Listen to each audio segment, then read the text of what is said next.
Changi Kompanyu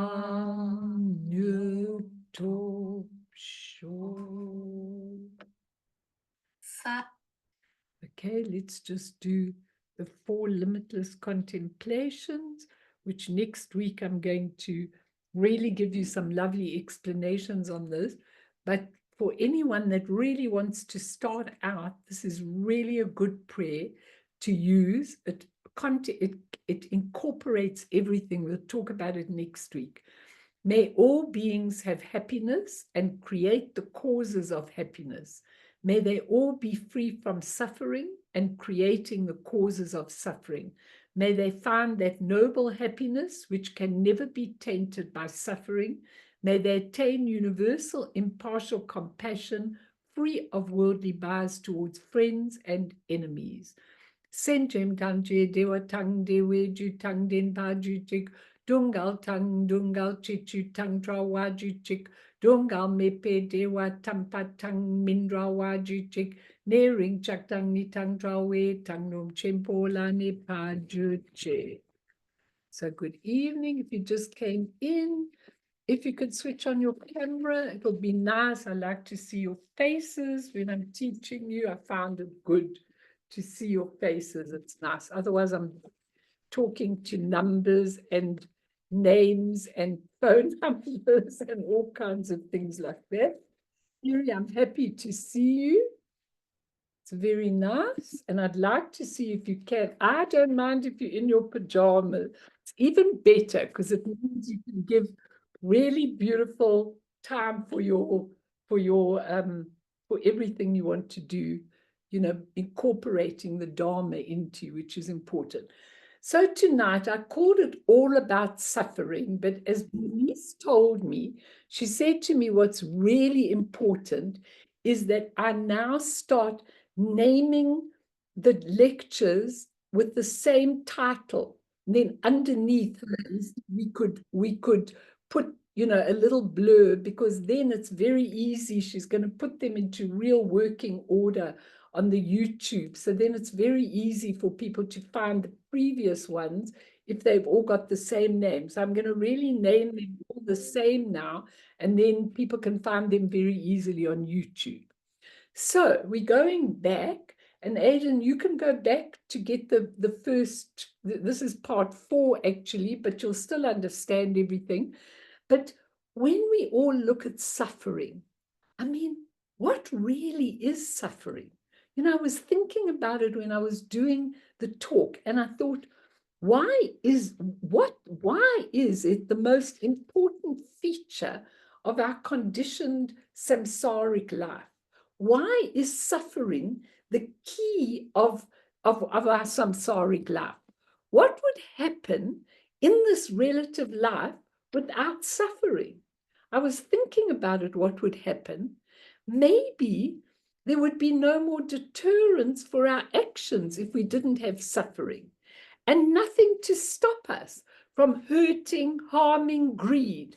So I was thinking to myself, what happens in an enlightened golden age when there isn't any suffering? When you look at an enlightened age, it's very interesting because people are living in their awakened nature. So first and foremost, okay, everyone lives in a different state of mind, okay? Beings care for each other. There's something called Maitri, which is really important. Maitri is caring, loving kindness, okay? And suffering doesn't exist and doesn't need to exist. And right now, though, in this world, because I want you to think about what it's like living in an enlightened age, because we can start creating that enlightened age by being different, by working from our Buddha natures and really allowing ourselves to be giving and sharing in that way. Right now in this world, we actually need suffering to stop us and turn us into a new spacious direction. And in retrospect, a lot of people say to me, when I went through this, when I went through that, that was the turning point in my life. And I think it's really, really important that we understand that and that we go. So I've taken a beautiful, beautiful story, which I've told before, but you know, when I come back, I've got a big suitcase full of stories. And sometimes there's such a relevant story that I have to go back. So I'm sorry if you remember me telling you. I try and tell different ones, but I think this was one that touches my heart so much. And it says, I saw one of the clearest examples of teaching presence demonstrated in the Cambodian refugee camps. I was with Mahagasanda, an extraordinary Cambodian monk, one of the few to survive, when he opened a Buddhist temple in a barren refugee camp of the Khmer Rouge communists. There were 50,000 villagers who had become communists at gunpoint, quite similar in the world now, and had now fled the destruction to camps on the Thai border. In this camp, the underground Khmer Rouge camp leaders threatened to kill anyone who would go to the temple. Yet on its opening day, so this monk had the guts to open the temple, more than 20,000 people crowded into the dusty square for the ceremony. These were sad remnants of families, an uncle with 2 nieces, a mother with only one of her 3 children, and so on. The schools had been burnt, the villages destroyed, very similar to what's going on in many countries now. And in nearly every family, members had been killed or ripped away. I wondered, what could this monk say to people who had suffered so greatly? Mahagasanda began the service with the traditional chants that had permeated village life for thousands of years. Though these words had been silenced for 8 years of war and the temples destroyed, they still remained in the hearts of these people whose lives had known as much sorrow and injustice as any on earth. Then Mahakosananda began teaching one of the central verses of the Buddha, first in Pali and then in Cambodian, reciting the words over and over. Hatred never ceases by hatred, but by love alone is healed. This is an ancient and eternal law. Hatred never ceases by hatred, and you can imagine it being chanted, but by love alone is healed. This is an ancient and eternal law.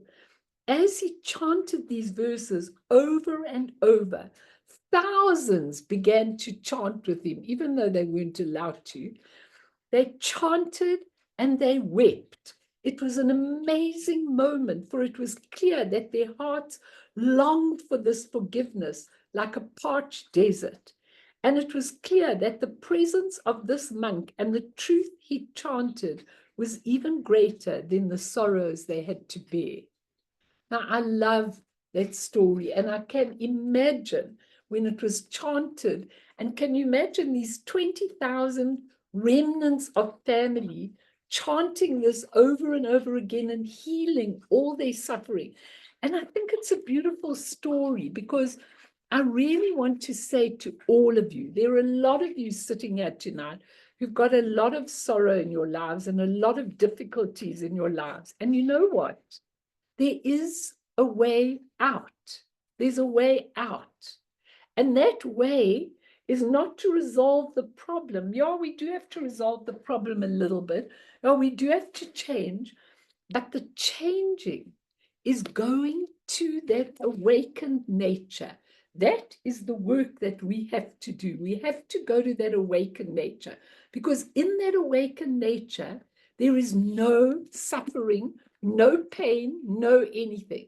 And a lot of people say to me, but Melanie, I just can't get there. I try and try. I know that it's difficult. Why is it difficult? Not because it's far away, but because of all the conditioning over years and years and years. We've lost that. We've lost how to get there over all the conditioning. And so we have to retrain the mind. We have to have, like as Tupton says, moments in the day, moments You don't have to sit for hours meditating, but one moment when you're standing in a queue, when you're busy in your office, whatever you're doing, one moment to just remember awareness and to actually bring your mind to be focused on whatever it is, eventually not even on the breath, just being present and being there, but not hanging on to the present, allowing it, opening up to the spaciousness. Now, if you train yourself in the ground, the essence, at least a few times during the day, just stopping. Tupton says when he was in a busy airport, he would always go, he says he would go in the busy airport, he'd be in a queue, and he'd just stand for a moment and he'd remember the ground that he was on. He'd remember everything. He'd be focused. And for even one half a minute, his mind didn't go off after anything. He was just present with himself. That's our training in awareness. Once we train in awareness, we will start going naturally back to that nature of mind, which sees everything, including our pain, in a completely different manner. So I've gone back to this lovely book by Tulku Pema Ritzel on the great secret of mind. And I thought tonight, that meditation that we did last time, we must do it again, because I think it's really very, very important. And I think we rushed through it. So I will do it again tonight. But I just want to read you what he says in his introduction. Every single one of us wants happiness and abhors suffering. What use, therefore, is fleeting and constantly changing, defiled happiness when one has the aspiration to obtain ultimate permanent happiness? It's extremely important to gain a foothold on the path to liberation by practicing. And he says, those wishing to enjoy a happy and pleasant life really have to devote themselves to doing some practice, not because practice is the ritual you've got to do, but because practice trains the mind in a different way. And the training we get every day in our lives is too conditioned and too used to our relative life. So we have to train. And he says, furthermore, at present, and this was written a couple of years ago, but still, he says, at present, millions of people are suffering from depression.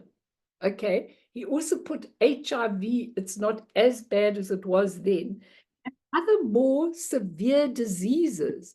And I want to say that these other diseases, all the diseases of the mind, obsessive compulsive, neuroses, schizophrenia, whatever else you want to, manic depressive, all these diseases of the mind.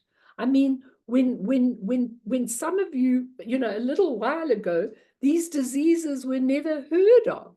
Now, he says, there are masses of numbers of people suffering from depression. And he says, this disturbed mind energy, for example, is having a highly injurious effect on the overall well-being, development, and harmony of society as a whole. He says depression, together with high blood pressure, liver complaints, and so on, are, in short, all illnesses connected with mind, mainly due to the affliction of mind by disturbing emotions. We compete among ourselves. And due to the increase in populations, the pressure, the social media, and everything that we've got now, people's mind energy has become very, very disturbed. And he says, actually, illness and suffering are so rampant in this world. And he says, for that reason, if one has the habit of understanding suffering to be self-envisioned. Now, that's a good word. I'd really write that word down. He uses it a lot. Self-envisioned. So in other words, your suffering is your own envisionment of your own thing. Self-envisionment means you see it like that. Yet if you get someone who is trained in the nature of mind, They have not got that self-envisionment. So it's a very important thing.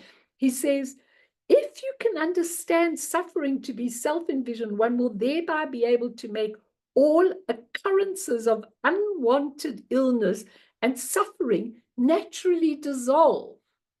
Now, I believe this with every part of my being. I believe that depression and all the psychological illnesses can be overcome by the nature of mind. I'm not saying when someone's falling apart at the seams that maybe they do need some medication. Sometimes medication is to help you, but sometimes medication makes you so bombed out. And so it's like, let's take away the illness. Why not look at it and see it for what it really is? If we could train our minds like that, we would have so much more happiness in the world. We really would. And he says, if we remain detached from taking external happiness and suffering to be real, even if some kind of calamity, such as an earthquake or war, suddenly occurs, our mind will be able to abide peacefully, naturally, and at ease. Now, I can tell you, all of you who've met our masters and our teachers, they are unbelievable, because what they went through in Tibet when the Chinese invaded, you say to yourself, how did they manage that suffering? They came to India. I mean, when you hear your little friend Ringu Tulku, Mart, when he starts talking about the refugee camps when they came to India, like I'm telling you about the Cambodian one. I mean, they had bugs, they had lice, it was too hot for their climate. They left their families behind. They had these terrible journeys into India. They were suffering when Lama Yeshe Rinpoche came to India. I mean, he lost a lung straight away, and he got diabetes because he'd never eaten sugar before. And he thought it was the most wonderful taste, and he just overate sugar, and he got diabetes. And they suffered from every conceivable illness, pain, whatever, but they had a different view to it. And I remember sitting with Ekong Rinpoche and Lama Yeshe Rinpoche, and they told me that their parents got tortured every Sunday or every second Sunday by the Chinese came and tortured them because Ekong Rinpoche, who was someone quite highly recognized there, had left the country. So they went and they tortured their parents. And I remember saying to them, how do you feel about your parents being suffering like this and being tortured while you're here? They have a different attitude. I cannot explain it to you, except that they see it through different eyes. Whatever negative things are happening, they see it as self-envisioned and self-created. They see it through the imprints in their Alaya consciousness coming to fruition in their causes and condition. So you never hear them complaining about it. I'm sure it hurts inside, but hurt is not a thing that they see as tangible. Now, we need to learn from them. We need to learn to look at the circumstances of our lives and say, my circumstances are perfect for what I need to cleanse, to refine, to do everything of. And the story of beautiful Thomas Edison, his laboratory was virtually destroyed by fire in December 1914. Although the damage exceeded $2 million at that time, the buildings were only insured for a small amount because they were made of concrete and thought to be fireproof. Much of Edison's life work went up in spectacular flames that December night. At the height of the fire, Edison's 24-year-old son, Charles, frantically searched for his father among the smoke and debris. He finally found him, calmly watching the scene, his face glowing in the reflection, his white hair blowing in the wind. My heart ached for him, said Charles. He was 67.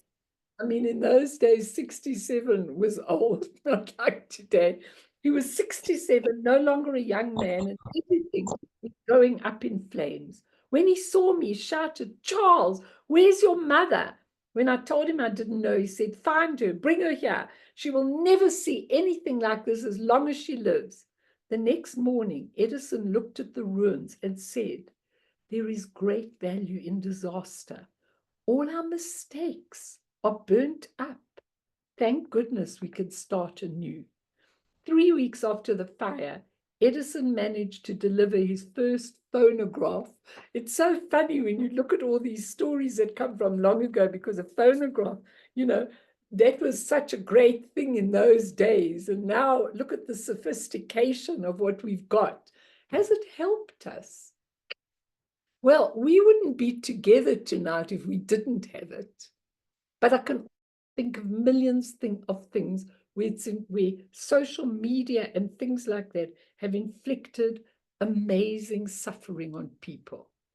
I think that people compare themselves. I think they tell lies on social media. I think it's really, really difficult. And just to say one more thing, and then if you really want, please interrupt if you want to. I'm so happy if you do.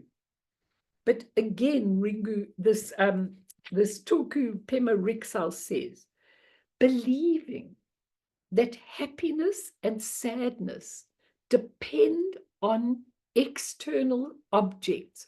Those who do not understand that Buddha's not Buddha, Buddha's your awakened mind, is within, are, as we say, deluded.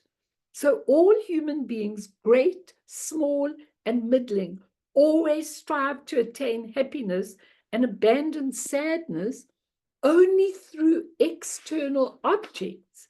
We search for objects, argue about objects, wonder about objects, but we do not investigate where happiness and sorrow come from. What is their cause, or who experiences them? Failing to investigate the source of happiness and sadness and searching for them outside in the objective field is like ignoring the root and focusing on the branch. When we realize that everything is our own envisionment, such a hard word to say, envisionment, baseless and rootless, it's like the poor finding wealth. When we realize that both happiness and sadness arise from the mind, whatever you see around you comes from the mind. If you're seeing awful things, suffering, unhappiness, and all sorts of things, you've got to clean the mind, the mirror. The mind is a mirror. And everything you see outside yourself is just a reflection in the mirror. And if you think that the reflection is real and you run after it and you change it and you spend all your time fixing it and deleting it and all of that, you've wasted your time. You need to clear the mirror so that you can see things for what they are, and not in the illusory karmic way that all of us see things.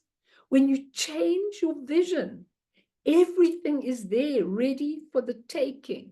Okay, it's really important that we understand that. And when we understand everything is mental illusion, both happiness and sadness are like a child's play. And he goes on to give the whole example about the child, these children building these beautiful sand castles, and then the ocean comes along and they're so sad. He says the sand castles are exactly like all the things we build up in our lives. And if we know, number one, they are impermanent. Number two, they are just causes and conditions coming together, interdependent causes that are empty of any solidity, then we already have a different vision. And it's really important. And he says, when we understand that, just like a reflection of the moon in water, then external things no longer have the power to hurt the mind, to hurt you. You can't. He says, no suffering has the power to hurt you deeply when you're looking from the real true nature of mind. Now, I know this is difficult. I know. But if we go on and on, I'm listening to this wonderful YouTube at the moment of James Lowe. And what James Lowe does is James Lowe actually takes the Doha, those are the spiritual songs of, sorry, my water's just decided to leak out. He takes the songs of this beautiful master Virupa, and he interprets his beautiful Dohas. And when he starts describing things, I mean, I can hardly write them down, but I did write 3 pages of notes from his first one, and there are 4 YouTubes on it. But he really makes you realize that when you go to that nature of mind, there's spaciousness, there's emptiness. Emptiness means not empty, but full of possibility, but spacious enough for everything to be created. And he tells you, it's so funny the way he tells you, he says, we live with all our habits. He says, we are addicted to our substantial existence. He says, if we look at our histories, he says, our histories are just moments strung together of our whole histories. They're not real. They're not solid. They're just passing moments. Yet we call ourselves our history. And he gives the example of a child whose mother says, bad boy, every other day. You're a bad boy. You're naughty. And he says, what happens to that child? They take that identity and then they become a criminal. And then they hang out in gangs and they smoke weed and they take drugs and they do all kinds of things because they're a bad boy. That's the label. He says, but that label's got no truth, no anything. It's just our deluded human part of the mind that says, this is who I am. Compared to you, I'm nothing. Compared to you, I don't know. You know, we believe we're bad. He says it's just our belief in the interaction with the environment. If you decide today, that's it. I'm turning around. I'm changing. I'm absolutely opening my mind to everything. I want to see this in a different way. Then wherever we are is the right way. Because once we have created those causes and there are imprints in our liar consciousness, then somewhere, maybe in this life from previous lives, it all opens up and materializes. And the very situation we find ourselves in, which is a lot of suffering, also has great lessons and has great ability to really help us and to really clean us and to really refine us. So I want to just do one other thing, but maybe just throw it out if anybody wants to say anything. Please do. Doesn't matter anything. Just ask or talk. I'm very happy to hear you. Anything you want to say. Anyone. I didn't make any impact on you, oh dear. I'll have to try harder. That's not true for me. Okay. Good. When you were talking about the stringing together of moments, it made me think of something that I heard from Dzongtso Khyentse Rinpoche, who said that even if you're contemplating your past, you can only ever do it in the present moment. So now is all there is. And when he put it that way, I looked back on my past and somehow thought about it differently. Yeah, so thanks for reminding me of that. Good. Put it away, because the things we believe about ourselves, they all change. In time, they all change. So why do we put those belief systems together? James Lowe gives a lovely example. He goes, the British took over India. Okay, so the British said, India belongs to us. He said, but it's funny because they all lived in their own luxurious things when they went to India, and most of them didn't speak the language, and they had the Indians as people who looked after them and waited upon them and everything.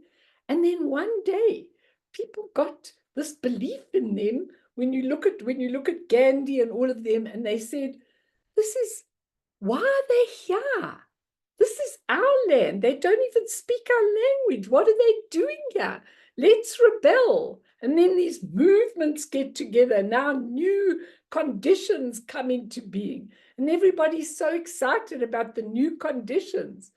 And then they let us down, or they change. So why do we attach to them? I remember thinking when apartheid came to the end, and I remember thinking, hurrah, it's beautiful. Now I can stay in my land, South Africa, and everything. We didn't account for a hungry ghost mentality that would actually obliterate everything that could be useful and just bring the country to a standstill. Why? Because of our deluded beliefs. Why didn't people say then, let's take the people who know and let them train us so that we'll know, so that this won't happen?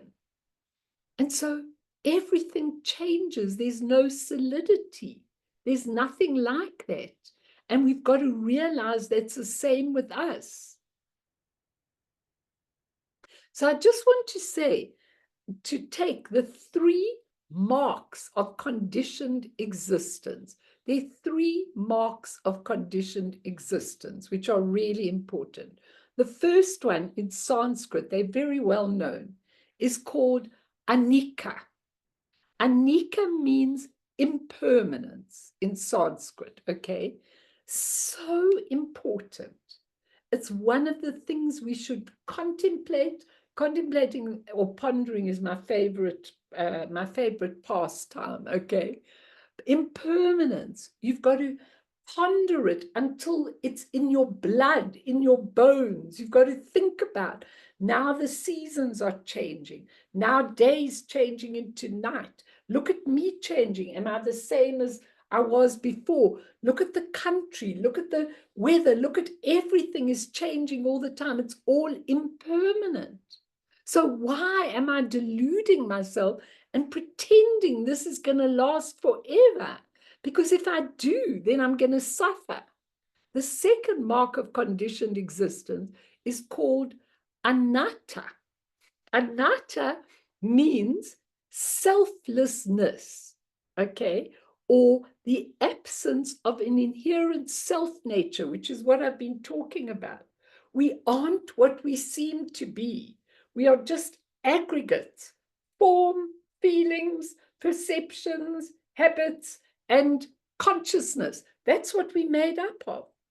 But it's all dependent on each other. It's all dependent how we see it. It's all conditioned.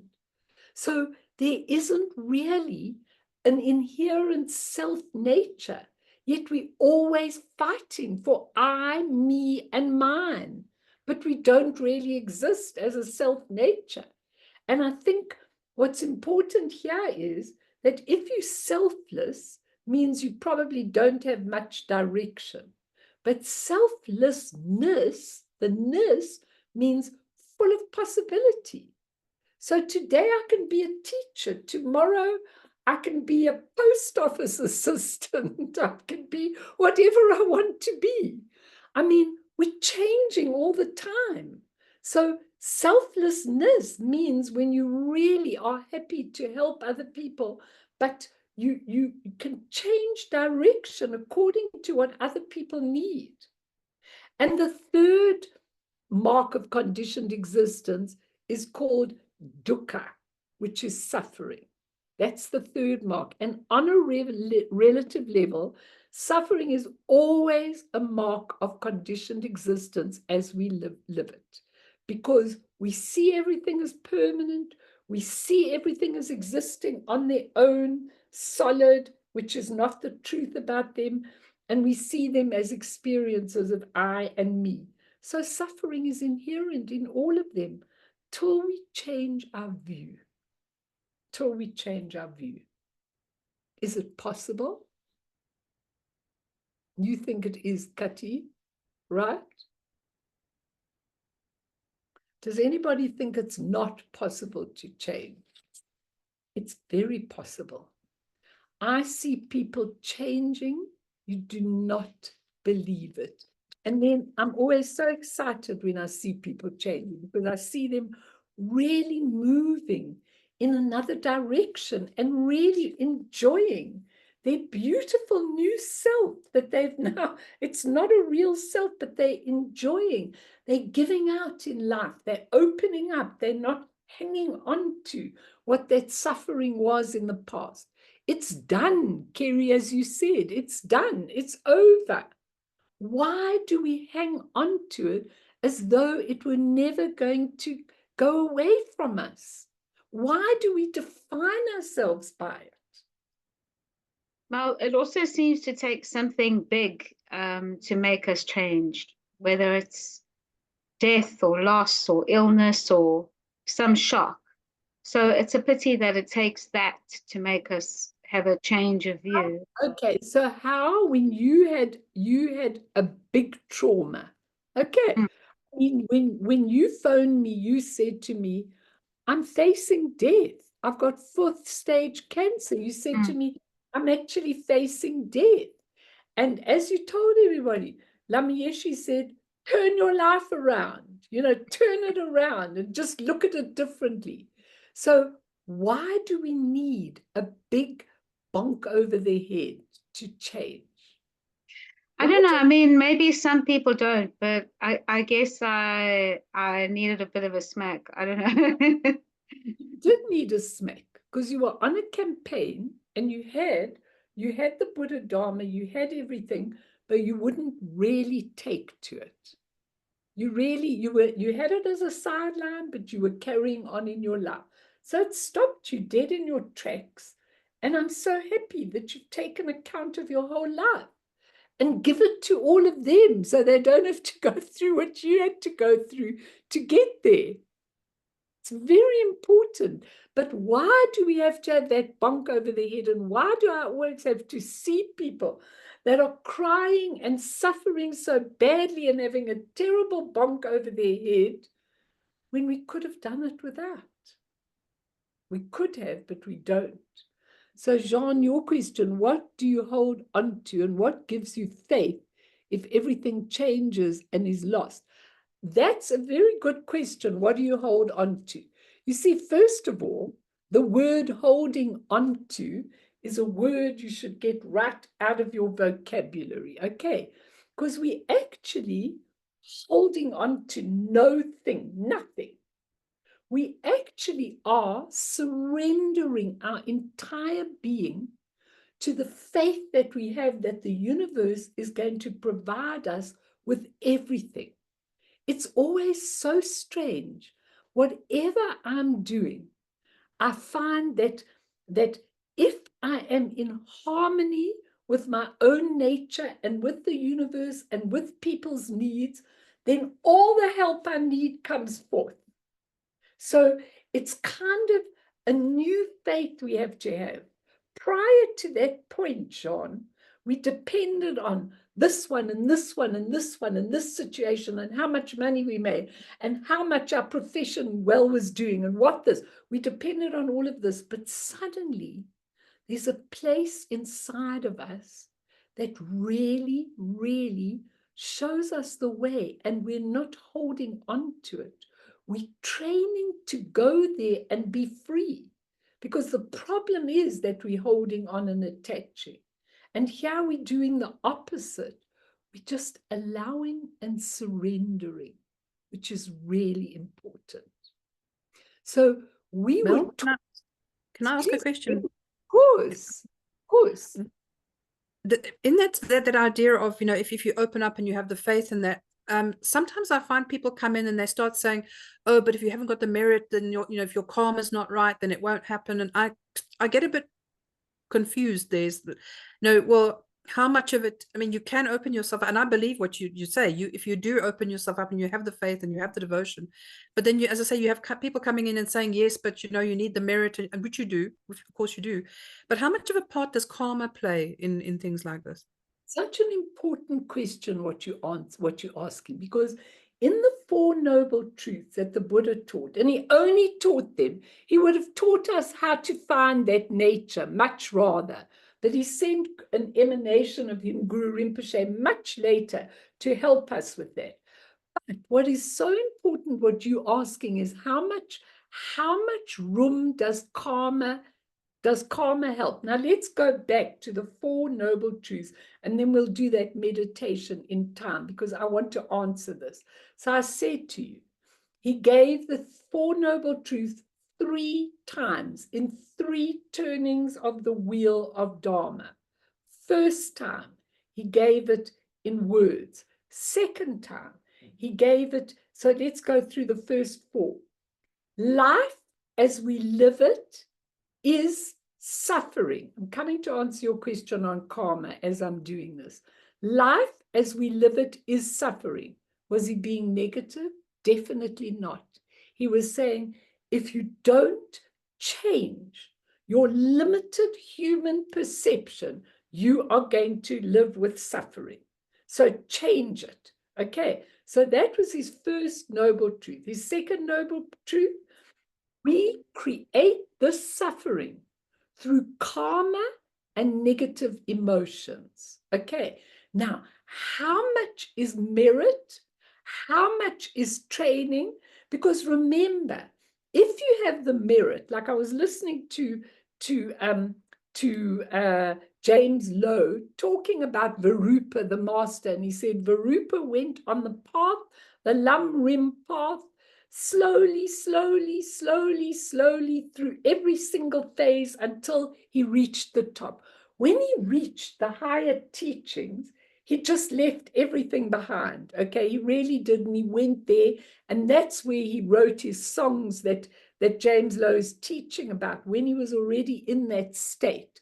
Okay, now sometimes you come into, like I came into my Dharma teaching, and I went on the Mahamudra path, and I was going through all the points, one after another. Then you go to this level, then you go to this level, then you go to this level. It's a long, slow process. The Buddha said it can take eons. But for me, clearly, I had done this before.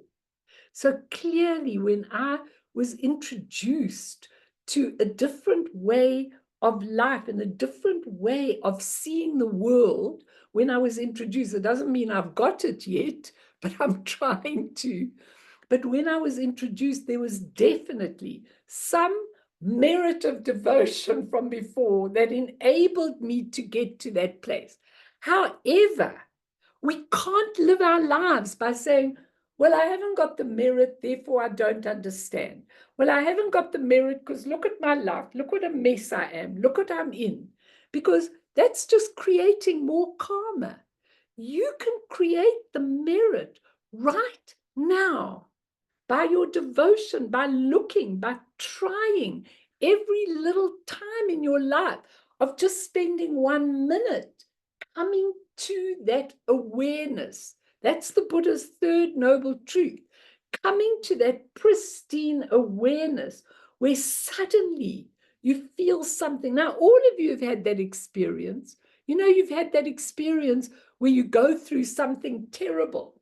And yet, when you're going through something terrible, something inside you tells you there was some amazing, something just took you through it. Something just helped you. Or when you're down and out and someone comes, even a dog comes up to you and licks you.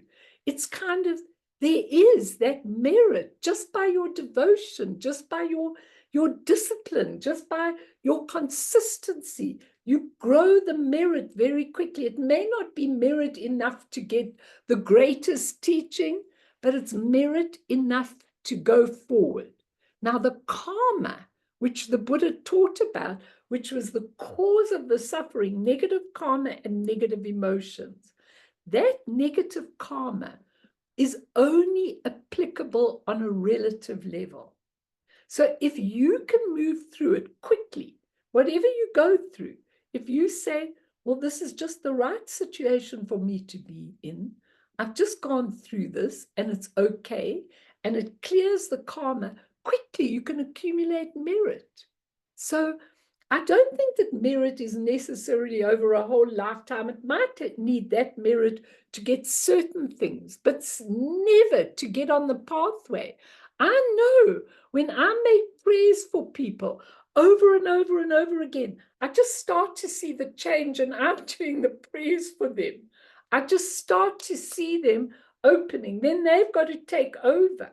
But when I do that, I can see the change in the person. It's absolutely amazing, because when I'm doing refuge and when I'm doing Vajrasattva and I'm cleansing myself, I've got a whole lot of people sitting with me in my mind, and they're getting the cleansing at the same time.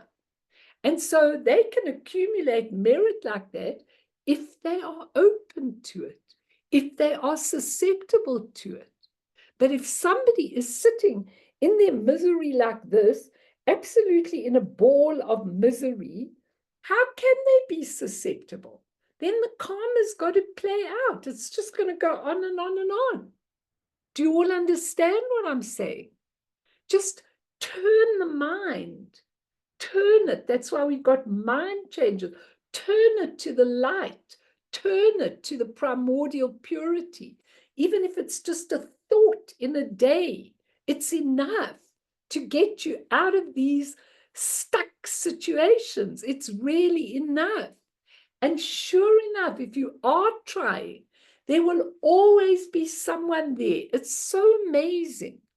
Bernice was phoning me and saying, Melanie, I want to do all your YouTubes. I want them to be in order. She likes everything to be in order and everything. But she says, I don't know how to do the technology. Boom, this person I knew from a long time ago suddenly appears in the group and suddenly says to me, I really want to help you with anything I can help you with. And they've got all the knowledge and the wisdom.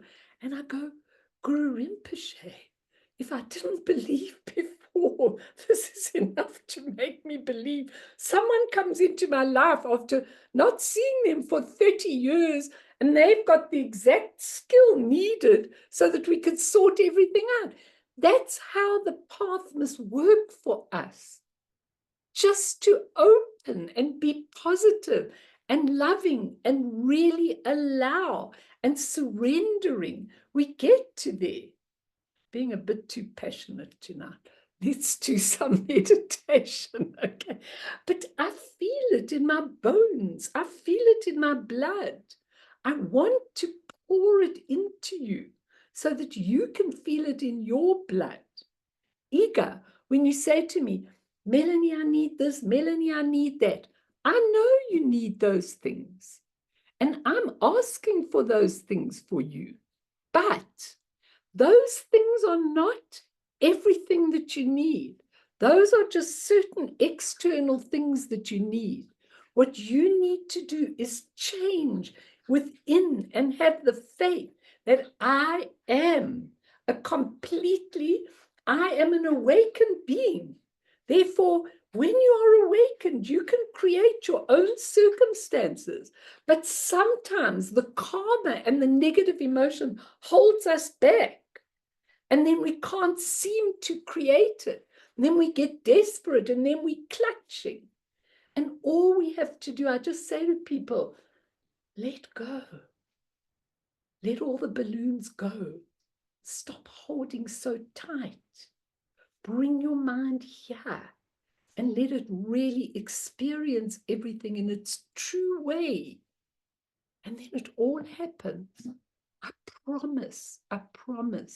It really, really does. So the Buddha taught all the results before the causes. So he said, life as we know it is suffering. The causes are negative karma and emotions. And we're going to do that quick emotional thing again. And then he said, the third one was the next result. He said, there is a place where suffering ceases. And there is a place where suffering ceases. And in his fourth noble truth, he said, here are 84,000 practices for you. Use them, and then you will be able to come to the place where suffering ceases completely. So let's look at that. I want to give you some of Tulku Urjan's stuff on that because it's really good. But let's do some meditation before it starts getting late. So get yourself into a lovely meditative posture. Your legs one in front of the other, cross-legged if you can. If you can't, you can't. Your hands on your lap, right over left, with the thumbs touching on your lap like that. Your shoulders back, your chin tucked in a little bit, your eyes definitely open or half open, definitely, because you don't want to bliss out. You want to actually stay within. You don't want to stay within. You want to open out to the whole world. I just want to get this meditation. So I want you to breathe in and breathe out. Breathe in to the count of 3 or 4. Breathe out to the count of 3 or 4. And remember, right in the central column is the energy winds that are neither good nor bad. They just are. And so when you sit with your back straight, you bring all the energy winds into the central channel, and then you are present. The past is totally gone. Don't hang on to it. Quickly fetch what you need from the past, the lessons you learned. Bring them into the present. Don't hold on to them. Know them. What I've been through in the past, I've learned a lot of lessons. Pull the lessons quickly and apply them now. And the future, who knows? None of us know. But once we are in tune with our awakened nature, there is nothing to worry about for the future. We are right here. And when you are right here now, do not hold on. Open up. Let everything be.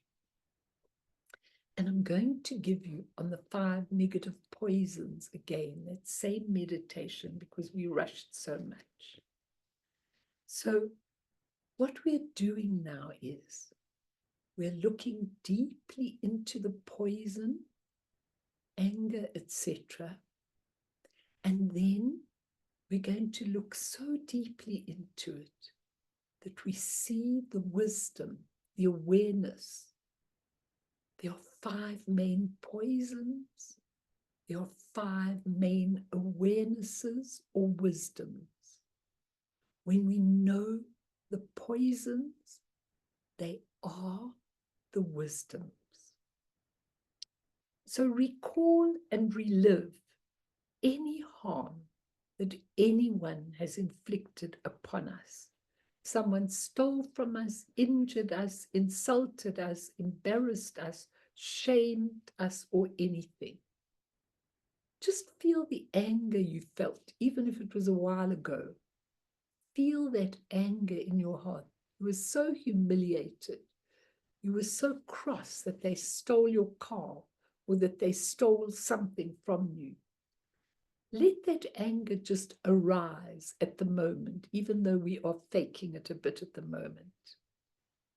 And as that anger arises, Look deeply into it and see where, not why, but where it comes from.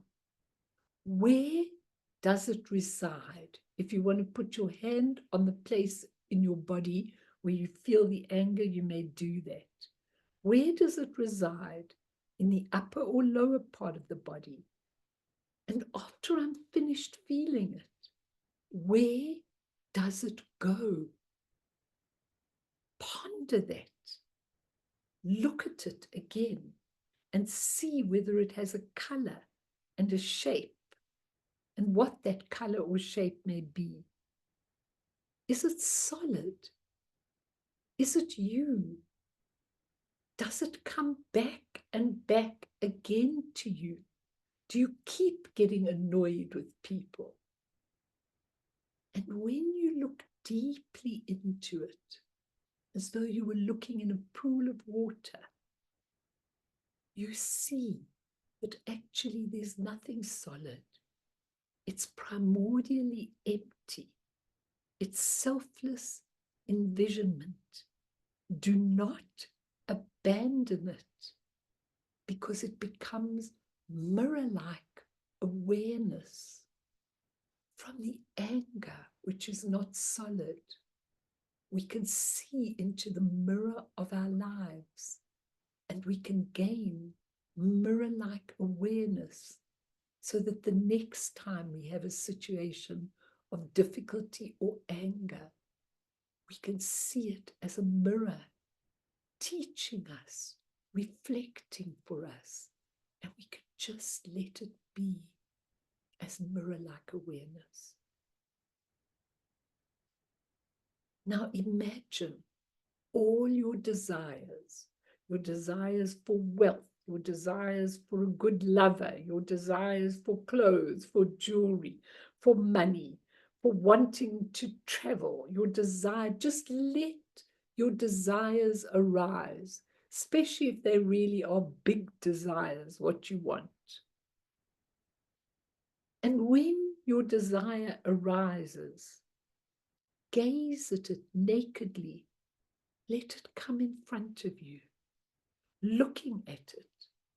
Where does it come from? Where does it reside in my body? My wanting things so badly. Where does it reside in my body? Where does it go once I felt it? See whether it has color or shape and what they are. See those desires. See how many times in your life you wanted to be the top of your group. You wanted to be the best in your industry. You wanted to be the best songwriter, the best poet, the best everything in your life. See that desire. How many times you've wanted it in your life. And see it now with some detachment. If any of these emotions are really strong for you, then spend a lot more time on the one emotion. I'm just giving you them all. When you see it with detachment, when you step back and you look at this desire as primordially empty envisionment, do not abandon it, because it becomes discriminating, discerning awareness or wisdom. What is discerning or discriminating wisdom when you look into it?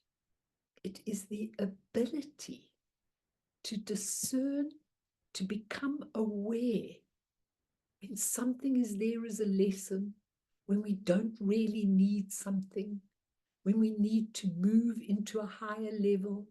We can discern the relative from the ultimate. So that desire and wanting is really discriminating or discerning awareness. See it now. Feel it.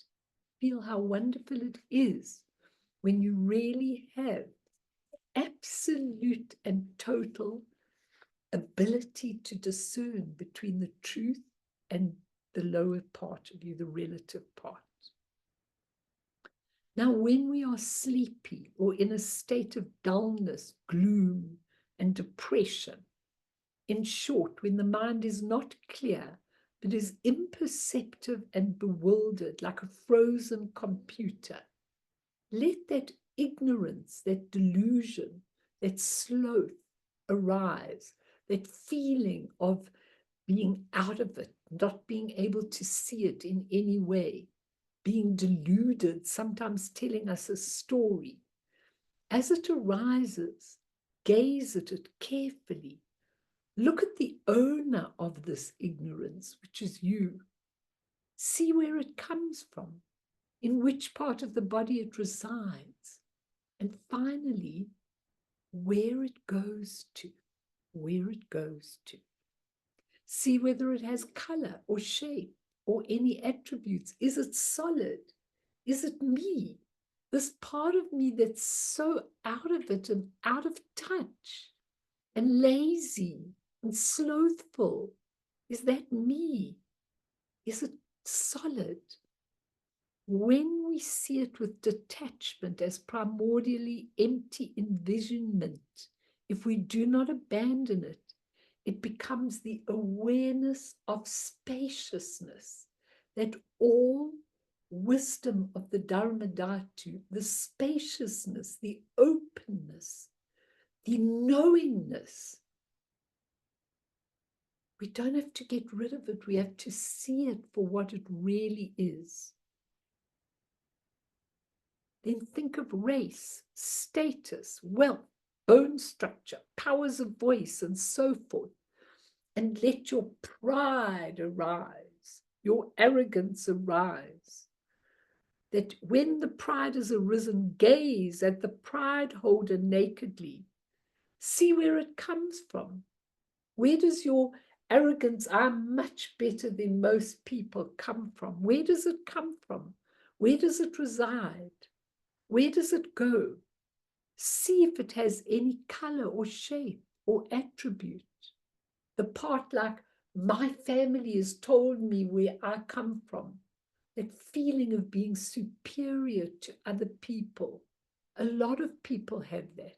A lot of people feel that when people think they're quite ignorant, they try and show off to show that they are very much more than that. And I want you to look at that deeply and see what it is. If it is seen primordially empty self-envisionment, do not abandon it. It becomes the awareness of sameness, the wisdom of equality, that we all have Buddha nature. Nobody is superior to anyone else. It just feels that we are in different states in this life. So we allow ourselves to have that wisdom of sameness, that awareness of equality in all things. And finally, think of someone whose wealth, knowledge, fame, privilege, opportunity, and so forth is greater than ours. Let our jealousy of him or her grow. When jealousy has arisen, if you're envious of any people, if you're often jealous, if your partner looks at someone else, if you've got a lot of jealousy in you, imagine that. And when it's arisen, look at it fixedly. Look at the owner of the jealousy. Where does it come from? Where do you feel it in your body? Where does it go? Look at it if it's got a color, a shape, a solidity. Have a look at it very, very deeply. And when we see that it's primordially empty envisionment, if we do not abandon it, it becomes the wisdom of perfected action. That means everybody is in the right place at the right time. And some people have earned the right to be in these positions. So the jealousy becomes a respect for someone else. And we see that the wisdom of perfected action allows that beautiful wisdom to flow through us, really bringing to fruition beautiful actions. So if we can realize the nature of the emotions, they become the various modes of awareness. We have 5 modes of awareness or 5 wisdoms. They are our true nature, as opposed to the negative emotions, which are the nature of the sentient being. When we realize that, we've got choices here to look deeply and not attach to these negative emotions if we don't want suffering. They're there, important, but we don't want their suffering.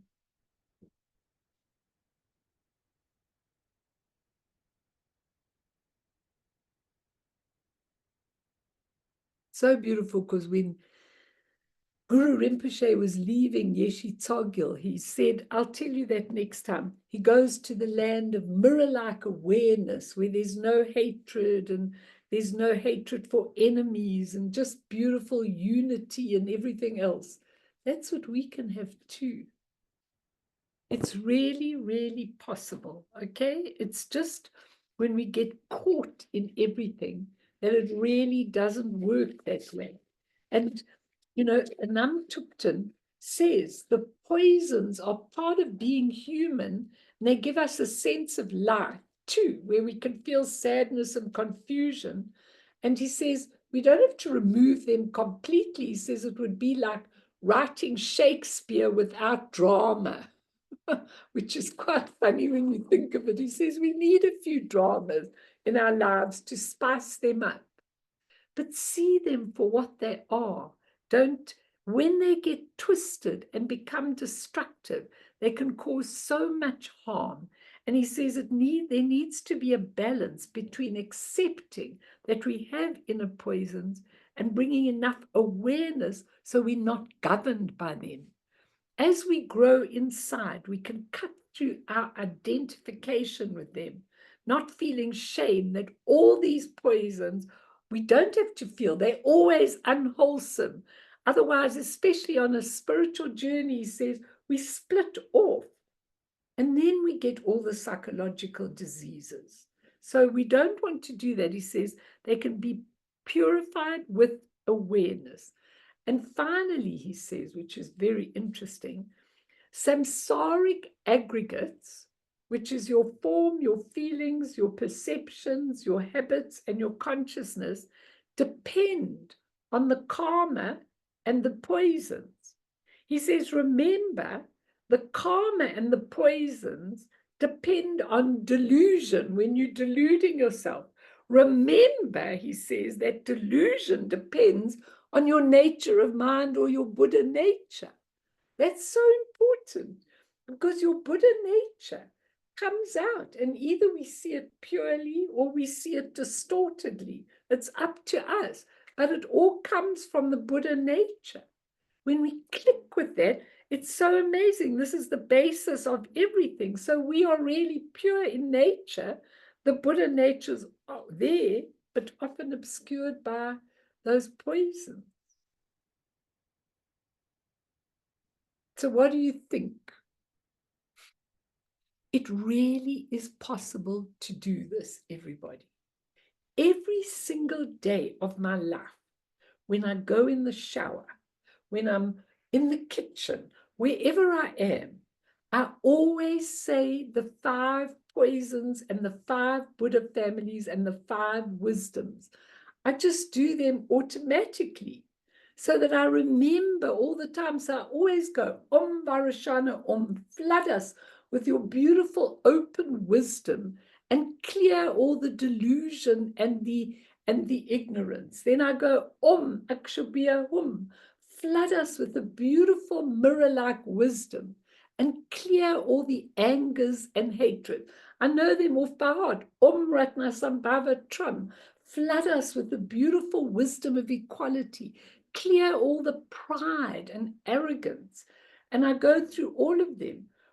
And by the end, you know, I say them every day so that I know the wisdoms and the poisons and the wisdoms and the poison, so that by the time you come to death and you see them in front of you, it's so easy to find them and identify with them. So if you want those mantras and the poisons, we can give that to you, right, Fee? You've got that, haven't you? Very easy. Just those things, you know, the mantra, the wisdom, and the poison. It's enough when you want to start. And you recite them. You recite them all day long. You don't have to look in a book to see them. Then you know them like the back of your hand. Are you yawning? Not at all. My husband just yawned. It's a dog. Okay, so when we look at things, it's really important, because those four noble truths, that third truth, after the poisons and the kleshas, when he says there's a place where suffering doesn't exist, it ceases. Do you want to get to that place? Do you want to get there? Because I do. I really, really do. And if we look at that clearly, you just have to do a little bit of practice every day. People say, I've tried so hard. I've tried to get rid of my suffering. We've just gone on a holiday. It was wonderful. But when I came back, I went back to the same thing. I've just got a new car. It's faster. It takes me more speedily. But then, you know, it comes back. Where is this place where suffering ceases? Can you please post the mantra? Yeah. Can you post it? She may not be able to do it now, but she'll definitely do it. Can you, Fee, or do you want to do it for next time? I think next time, Mel, is because it's you know, I want to do it properly, not just throw something together. Yeah. No, that's good. I think we do it, and then you all take it and you have it in your little prayer book, and we will, yeah, we'll get it to you. Don't worry if you want those mantras, because you work with them all the time. But please remember that Dzongsa Khyentse says, speaking of all the things countries and individuals do to alleviate suffering, he says, through tireless contemplation, the Buddha found that at the root of suffering, it's our emotions that lead to suffering. He said, in fact, the emotions are suffering, but they are not inborn. Those emotions are not inborn. Okay? He said, they're not inherent in our being. They're born because of clinging to a self. It's very important, clinging to a self. That's why they're there. We get worked up when we criticized, attacked, ignored, deprived, and then the corresponding emotions. So he found the solution after a lot of contemplation. Awareness. When people say to me, how do I do this? I can't stop doing what I'm doing. I go, awareness. If you bring awareness in, and every time you do it, you are aware you are doing it, it starts to click in your mind. And then you stop doing it, you bring the mind back, you'll do it again tomorrow, but then awareness will catch you, and awareness will keep catching you until you don't do it.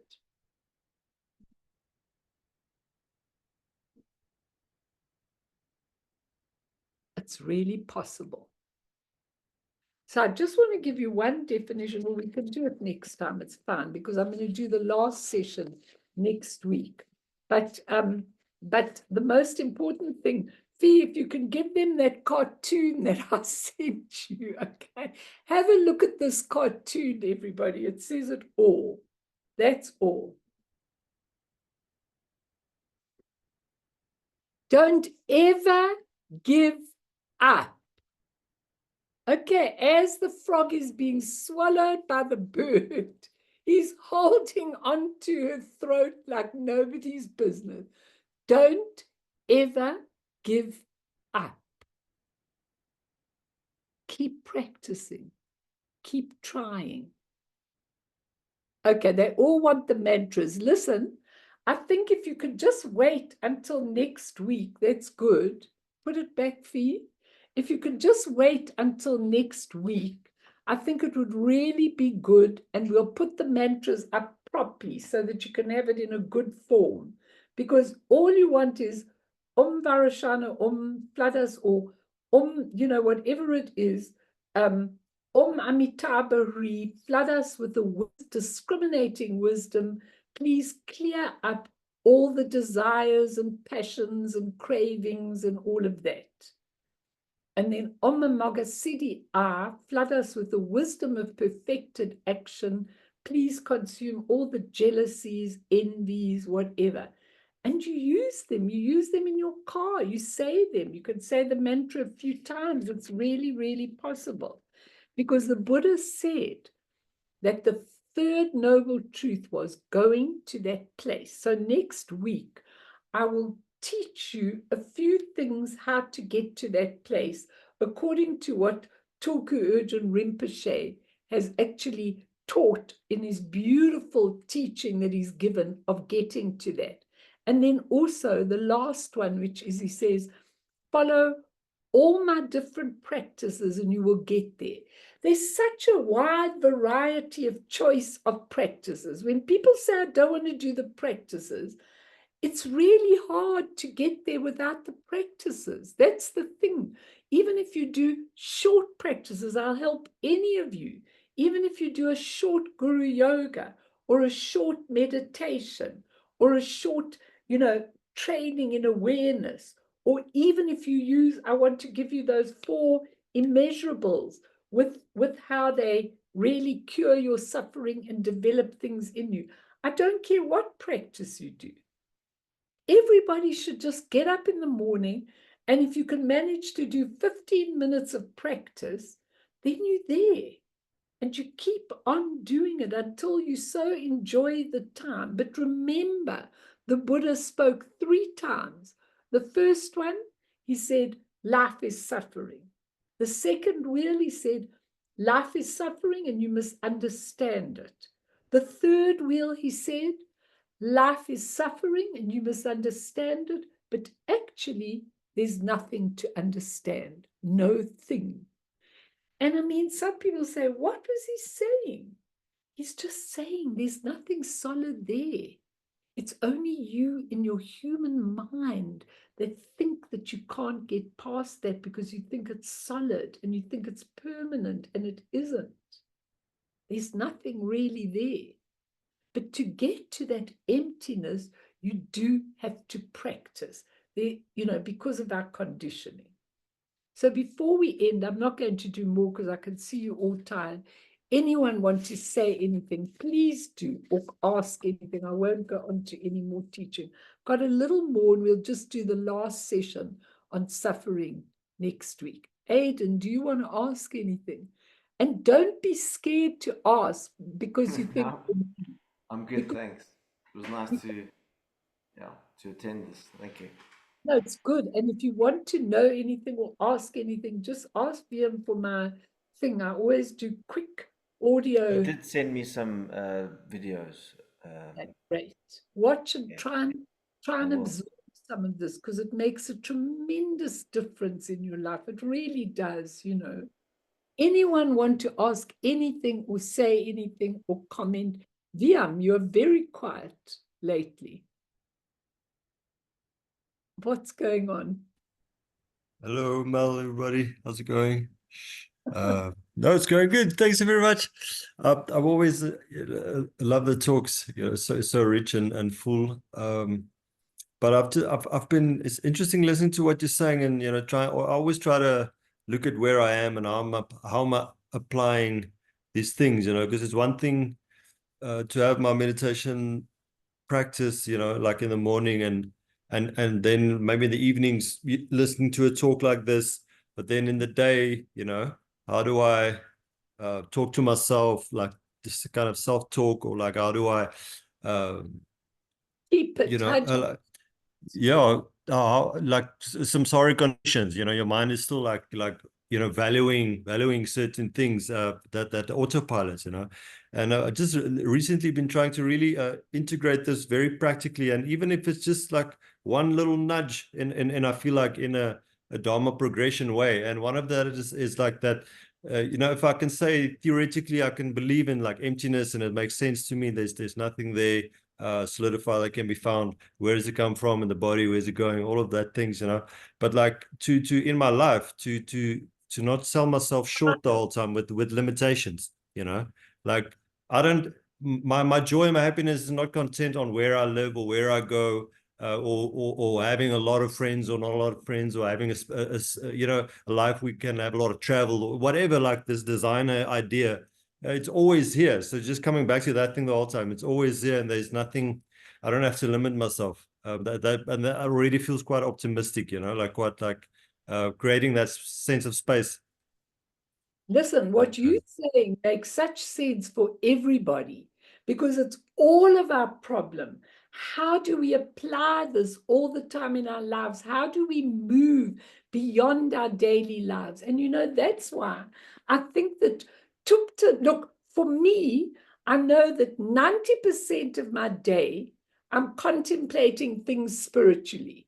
I mean, that's the kind of point that I've got to in my life. So even if I'm seeing somebody, I'm contemplating what's going on spiritually, what's going on in their karmic tapestry. I'm always there, even if I'm on a walk and I see a bit of nature. It's always applied like that. So I think you really, really can apply compassion and things in your daily life. But I think that Tupton's way, which I was listening to in the car, I think his way, he went to the audience like this. He said, there are 3 things you must do. Okay. Number 1, focus. But he said you can do this wherever you are. What are you focusing on? Well, actually, there are really 2 things you're focusing on, because if you've got a thing like the breath that you're focusing on, so for 1 minute in the day, you start breathing. It doesn't really matter what it is, but the focus is also just saying to yourself for half a minute in the middle of your work, I am part of the essence. He says it's feeling the ground of who you are, or feeling the breath, just breathing in and out by bringing your mind to the breath. That's point number 1. Feeling that you're part of the essence, just for a second in the day. The second point that he makes is noticing. So in your 1 minute or half a minute that you've got, you noticed where your mind is. So you just notice. It's so funny. That person walked into the room, and here I am looking at her clothes. I'm just giving you a stupid example, or here I am listening to that conversation when I'm supposed to be listening to this one. He said, so the second thing is you notice what your mind's doing. And the third thing is you return it back to the first. So now you are present, grounded, and you've got the essence everywhere around you. Those 3 things, I think they're so useful, because I think you can really, by doing that, you can remember who you are and what you are in your day, just for half a minute. And it helps so much, because whenever I've got difficulties or problems or things that I'm looking at, I just look at myself. How would I see this from the top of the mountain? And then I see a different perspective somehow or another. And we can all do that. And that's how we start decreasing the suffering and going into the ground, the essence, the real awakened nature. And I think when Tupton says he does it at the airport, he does it in the motor car, he does it wherever he is, just that minute, I think it's amazing. Focus, notice the mind, return it back to the focus. Those 3 things. I think it's a wonderful way to actually keep doing the practice during the day. And the other thing, really, We'll give you these mantras with a little blurb, teeny like that. And then you learn them off by heart. You say the mantra a few times, and then you say what it is so that you learn them quickly. And that's also a beautiful way to keep in touch. Little things, little tips like that. So let's dedicate everybody. And I want you to take this away, and we'll do the last session on suffering next week. There are a couple of other things I want to do, and I want to really do that place where suffering ceases. And really, may we dedicate the merit of whatever's come out of tonight to all the suffering people. There are so many, it is absolutely heartbreaking. But really, may they all find that looking at the suffering from a different perspective helps them to get through, helps them to do what they have to do. And through the merit of what we've got tonight, may we achieve all-seeing Buddhahood, and thereafter, once all harmful enemies have been defeated or seen as they really are, may all beings be liberated from the ocean of existence, stirred by the waves of birth, old age, sickness, and death. Sonam die zipane topene pedranam shene pegana chipada topaye sipe sole doa droa show.